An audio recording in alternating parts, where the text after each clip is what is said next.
We wanted to hear from both candidates on this, and Denver 7's Maggie Wolanski found both candidates agree this kind of hate has no place in politics. I'll be honest with you, it wasn't unexpected. Vivian Smotherman's first reaction to an email sent by the Colorado GOP was to laugh. I know Cleve well enough that it wasn't coming from him, so we know who it was coming from. But it's not where politics should be. The email misgendered Smotherman and said, quote, his entire identity is wrapped into transgenderism. So this is a local news segment from August 18th of 2024 that discusses the transes activist who is, of course, running for a government position in the state of Colorado, and, of course, the transphobia that was coming from the Colorado GOP, where in that particular email that they sent out, they ended up referring to Vivian Smotherman as a male, as a man, using the male pronouns, which of course was worthy of the local news highlighting and condemning because it was oh so bad. And not only, by the way, did Vivian Smotherman take this opportunity to condemn this and get their message out politically, but the opponent of this person, the Republican, actually condemned it as well in this local news segment. State Senator Cleve Simpson, the Republican incumbent Smotherman is challenging, says he never saw the email and it doesn't align with his values. It just kind of took me by surprise because I hadn't had any engagement with the state party in this space. Didn't never ask for help. He says this once again distracts from what's really important to people in his part of Colorado, and he supports calls for the GOP chairman Dave Williams to step aside. Now, there's a couple of reasons that I decided to open with this clip from the local news and some of the reactions to this email back in August of 2024 in the lead up to the election, because it turns out this Vivian Smotherman is married to somebody called Joanne Smotherman, who was, by the way, a math teacher in the state of Colorado, who appears to have kidnapped a child or taken custody of a child that is currently living at their residence. And it turns out the local news media, despite the fact that they'll cover a really bad misgendering email from the Republicans related to this person, will not highlight this story. I could not find a single local news segment about what is going on, and it's absolutely tragic and ridiculous. And by the way, we're going to have to break this down. The Daily Wire actually provided a really good article where they talked to the actual mother in this situation. But before we do, I want to thank everybody who supports this channel via actualjusticewarrior.com/join. Give me the money.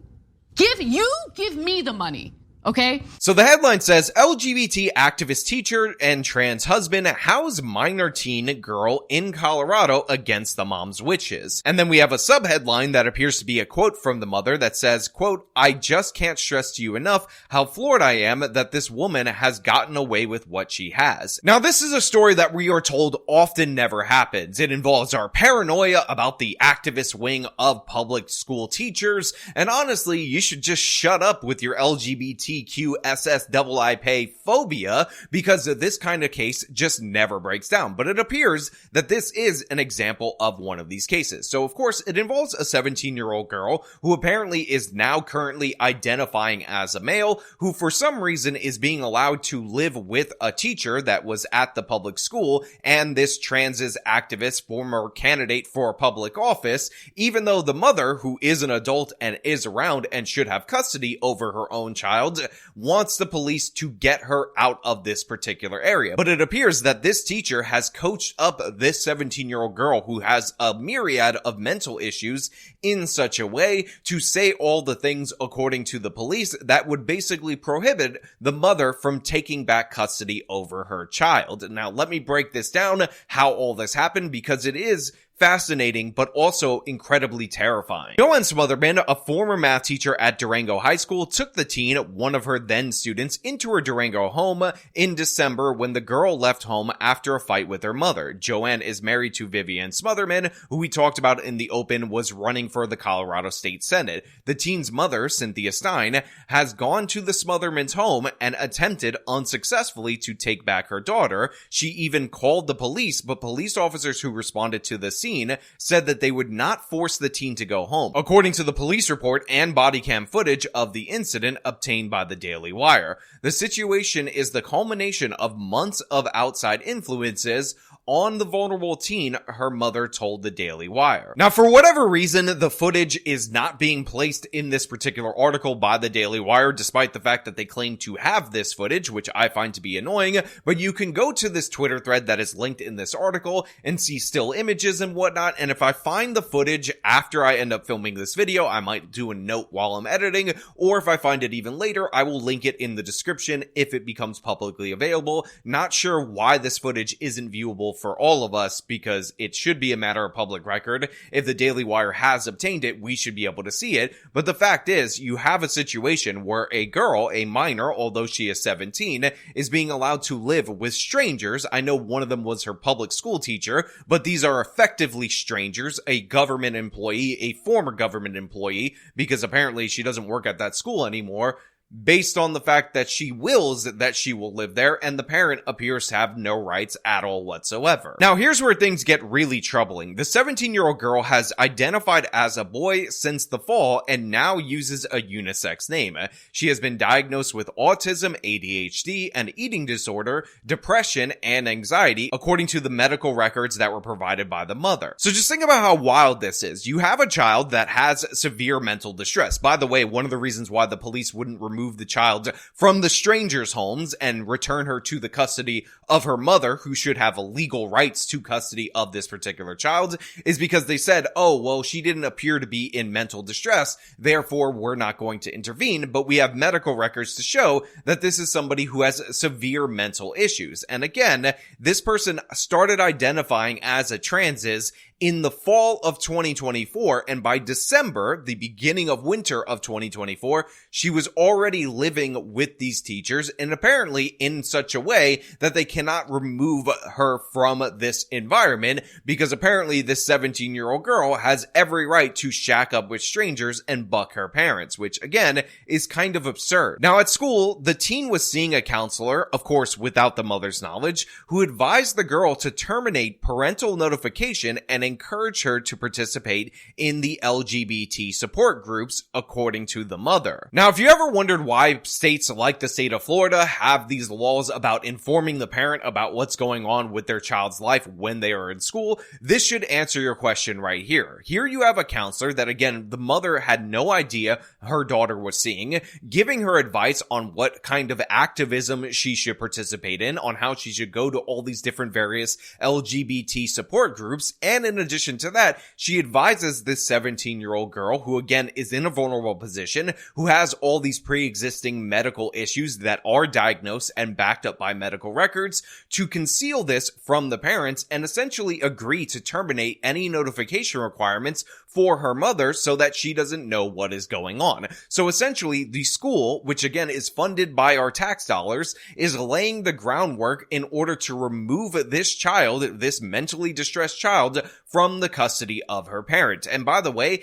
it gets even worse when you find out the details and what ended up setting off this particular vulnerable 17-year-old girl, because it's absolutely tragic. Again, according to the Daily Wire article, the turn to radical gender ideology came amid difficult times at home. Stein underwent treatment for an aggressive cancer in 2023 and believes that the crisis deeply affected her daughter, who became very withdrawn from the family. Smotherman, the teacher, stepped in and took advantage of my kid, Stein told the Daily Wire. She just inserted herself into my family and I can't get her out. I can't stress to you enough how floored I am that this woman has gotten away with what she has, and that there is nothing I can do to make it right or hold her accountable, Stein said. So again, what appears to be the thing that set this off, although it could just be a correlation, not necessarily a causation thing, is that the mother in this particular case ends up being diagnosed with an aggressive cancer in 2023. Obviously, she's going through the whole treatment protocol, and she notices a distinct impact that is having on her daughter. And of course, the trauma of losing a parent can affect you much later in life as well. Obviously, it's going to have impact on the then 16-year-old girl. Obviously, if she already has pre-existing mental issues, that is going to compound on those mental issues. And it was at this moment in time that this person started flirting with all these different various ideologies. Again, when they didn't know whether or not their cancer-ridden mother was going to live or die. And then Smotherman, the math teacher, again, the math teacher, decided decides to insert herself into the situation. Of course, this is an LGBT activist that is married to a transis herself, and she decides that she's going to push this ideology and again lure this girl away from her parents into her own home, which should be completely illegal. It would be totally absurd if a regular ass biological male did this with a 17-year-old girl. You best believe the SWAT teams would be deployed, but when it's under the cover of the LGBT XXII community, then all of a sudden it's perfectly fine and dandy. And honestly, you kind of need to shut up with your transphobia for you even bringing up how this all sounds absurd. Now, on November 2nd, the teen ran away from home after her mother told her that they were moving to Denver to be near family and put some distance between the teen and local influences. Law enforcement got Child Protective Services involved, and the child ultimately ended up going home to her mother. So yeah, this is already a situation where we have a runaway. Again, they decided that they see all these different various impacts on their daughter, so they're going to move in order to be closer to family, in order to cut them off from these weird influences who, again, little did this mom know, were actually actively working against her, and the teen runs away but gets returned back to the home. However, in December of that particular year, a little over a month later, the teen runs away again, but this time she ends up in the custody or in the care of a teacher, and for some reason, this is allowed to be. So like I said, the girl left home again on December 21st, and this time she went directly to the Smotherman's house. Her mother later discovered, although she did not initially know where her daughter was, and actually had to file a runaway report. On January 5th, Stein went with two friends to the Smotherman's house and tried to retrieve her daughter. Stein called the police, and the two deputies from the La Plata County Sheriff's Office responded and conducted a welfare check on the daughter. Basically, as long as I know that everybody's okay, that's really the extent of law enforcement involvement. You know what I mean. I don't know what else to say. One deputy told both Smothermans on their porch when they arrived, quote, "We get it. He's incredibly terrified right now because everything that they've been through." Vivian responded using male pronouns for the girl. The officer went inside and asked the teen how she was, and the teen responded, "I'm good. How are you?" Now look, I want to be 100% clear for everybody out there in the audience. The transgender element of this is just seasoning to me. It's just something that adds a little bit of extra spice, extra cringe, extra horribleness to this particular story. But even if you were to remove that, even if you had this left-wing activist teacher that was married to a normal person who is not a transis, or they weren't trying to transis the kid, that would be bad enough on its own. I mean, again, the police are granting custody or essentially deferring to the mentally ill child and to the teacher and the spouse of the teacher based on the fact that when they talked to the mentally ill child, they seemed okay at that moment in time.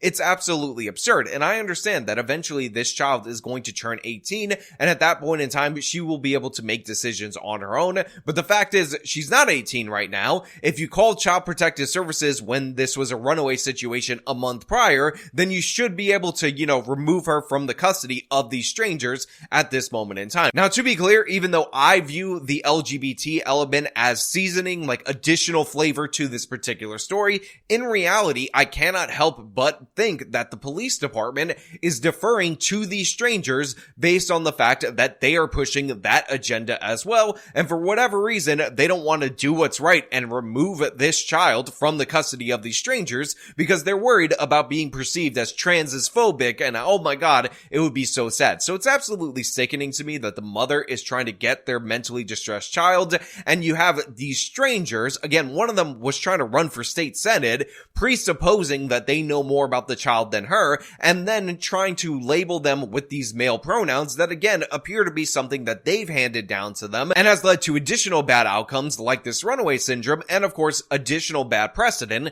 that the school can actively secretly work against the parents and then subvert their own rights, and the police will back them up. But of course, I want to know what you guys think about all of this down in the comments below. If you like this video, then show me by leaving a like, subscribe for more content, follow me on the social medias, support me via the support links in the description of this video. This has been me talking about trans as activists stealing a child from the legitimate parents. Till next time.